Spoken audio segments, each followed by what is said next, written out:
Assalamualaikum warahmatullahi wabarakatuh. Halo semuanya, perkenalkan saya Nazla Fitria Oktaviani dengan NIM 0568638807, mahasiswa Program Studi Perencanaan Wilayah dan Kota, Fakultas Sains dan Teknologi, Universitas Terbuka. Di sini saya akan membahas hasil survei pendahuluan mengenai dinamika penggunaan lahan di Kota Bandung, khususnya dalam konteks transformasi dan kesesuaian antara rencana tata ruang dengan kegiatan real di lapangan. Proses perkembangan kota, menurut Doxiadis pada dasarnya memiliki dua bentuk. Pertama, pertumbuhan. Ini adalah perubahan yang bersifat kuantitatif, seperti peningkatan jumlah penduduk atau perluasan area visi kota, tanpa mengubah struktur dasar secara fundamental. Kedua, transformasi. Ini adalah proses yang lebih kompleks, ditandai dengan perubahan yang terus-menerus pada bagian-bagian permukiman perkotaan. Tujuannya adalah untuk meningkatkan nilai dan tingkat efisiensi bagi penghuninya. Proses transformasi inilah yang sering menjadi persoalan utama dalam penataan ruang kota. Transformasi terjadi melalui 4 tahapan berurutan. Mulai dari tahap awal, di mana terjadi penerobosan fungsi baru ke dalam suatu fungsi yang sebelumnya homogen. Misalnya, satu ruko kecil muncul di area perumahan. Kemudian serangan fungsi baru menjadi lebih besar, tetapi belum mendominasi atau menguasai fungsi lama secara keseluruhan. Lalu perubahan dominasi proporsi fungsi.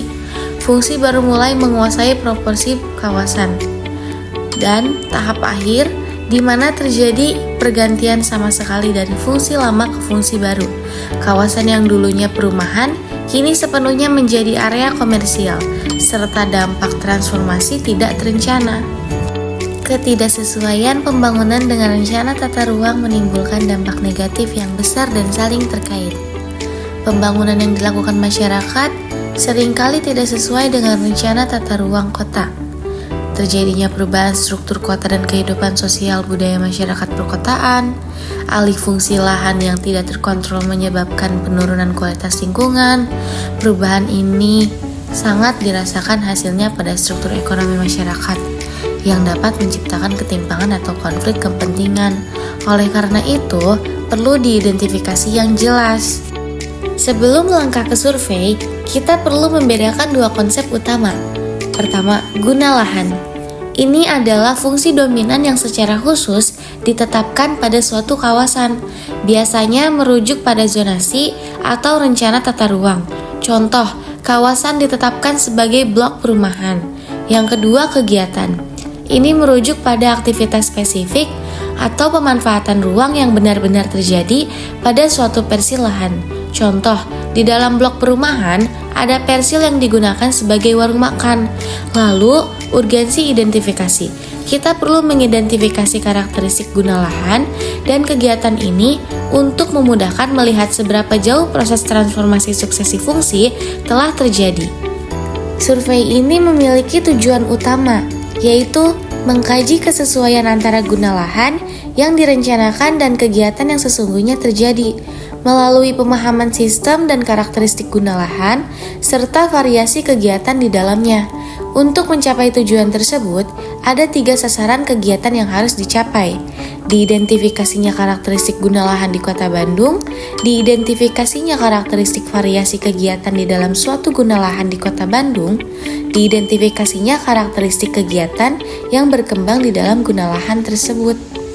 Mengenai lingkup kegiatan, survei ini akan dilaksanakan di Kota Bandung secara keseluruhan.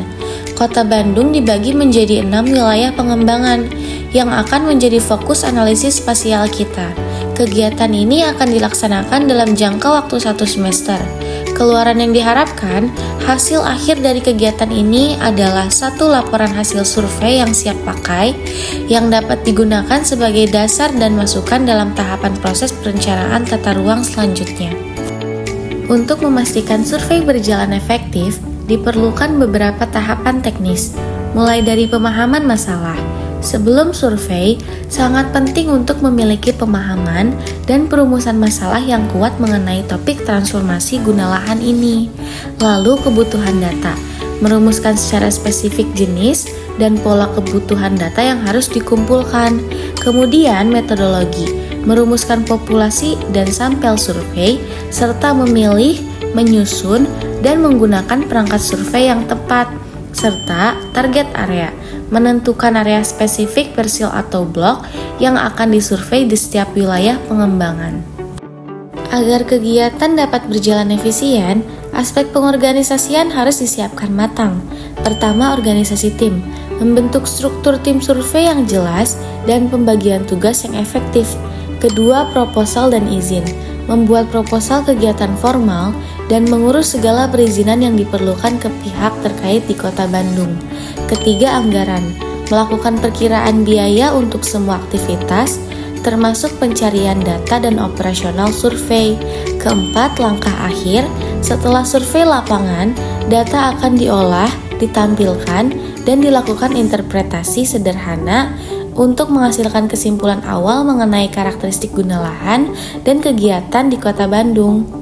Demikian pemaparan singkat mengenai rencana survei identifikasi karakteristik guna lahan dan kegiatan di Bandung. Jika ada yang perlu ditanyakan, boleh berkomentar. Mohon maaf bila ada kekurangan dan kesalahan. Terima kasih. Wassalamualaikum warahmatullahi wabarakatuh.